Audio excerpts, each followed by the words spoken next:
това видео ще покажем как се сменя масен охладител на Peugeot Boxer 2007 година, 2.2 мотор, 120 коня.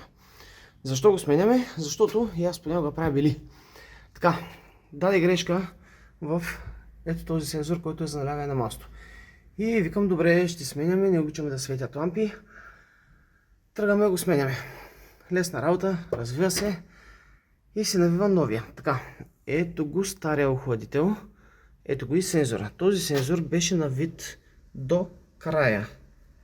Така, развиваме го целия и виждаме, че няма никаква дифтунга. Видяхме малко лепило там, бяхме го очистили. Така, никакво уплътнение, никаква дифтунга. Викаме, добре, вземаме новия, който е ето този. Поръчахме го и така. Навиваме го и понеже този беше на вид до край и мисля, че алумин в алумин би трябвало да стегне, да хване. Тръгваме да навиваме, но по новия имаше уплътнител. Навиваме на ръка няколко пъти. Така, няколко навивки правим на ръка и затяга. Съответно, хващаме ключа и започваме да въртим. С едно нормално усилие, като го отдаваме на това, че уплътнението тепърва вече минава през резбата.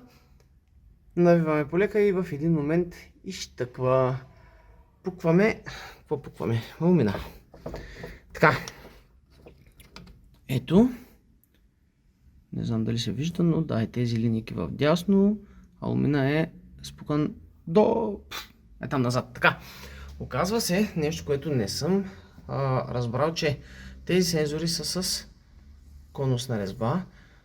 Така погледнато не се забелязва и сега това ме подведе, че беше навит до край. Помислих просто, че уплътнява като се навие до край.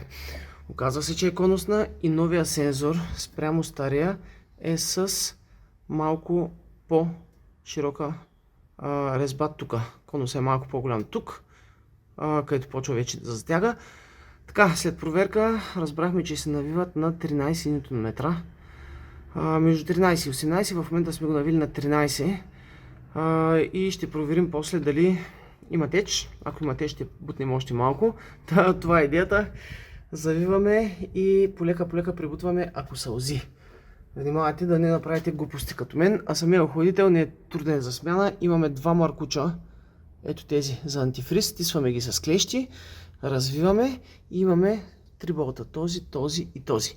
Сваляме, почистваме повърхността и слагаме новия.